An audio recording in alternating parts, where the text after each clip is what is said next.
interesting. So what inspired improvisational innovation? For so long we've been caught up in Clay Christensen's disruptive innovation, which I think is terrific and has its place with companies that have, a huge piggy bank, for one thing. So there's a big bank account there. And there's value around failure, recognizing that 9 out of 10 projects are likely to fail, but there will be learnings along the way that may mitigate risk down the road.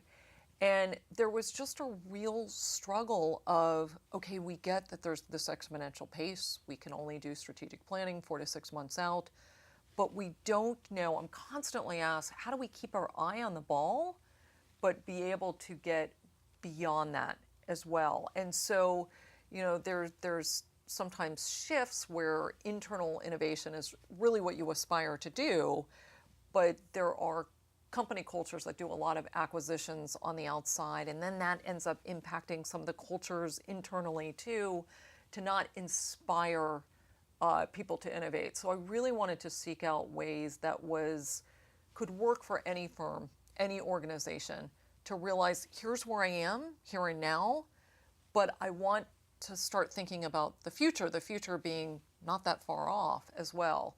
And so it really was kind of looking at these traditional incumbents, looking at how Silicon Valley did its business, some companies down in Southern California as well, and then actually a company based in India that started an innovation process as well, and just explore the best way for people to be able to participate. Because for so long, while we peg people in their jobs, we also peg what those jobs are, and we limit kind of the flexibility. And when you were asking about sales before, that's a perfect example where we became so scriptive in terms of what the sales machine is. And we're now really in this era where the sales machine just doesn't work anymore.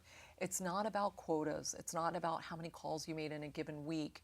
It's allowing your salespeople to kind of break down the walls and perhaps collaborate with engineers, collaborate with product developers, collaborate with customer service people.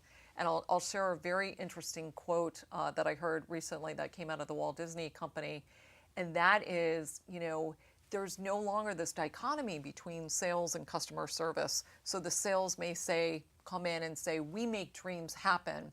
And this particular customer service person at this company said, yeah, and we deal with the nightmare and the aftermath of the sale you made. So we're really in this era of collaboration where we've got to transcend and kind of break down these walls where people can have greater opportunities to work together across the board, be much in tune to what the customer needs are, and be able to solve their problems much quicker.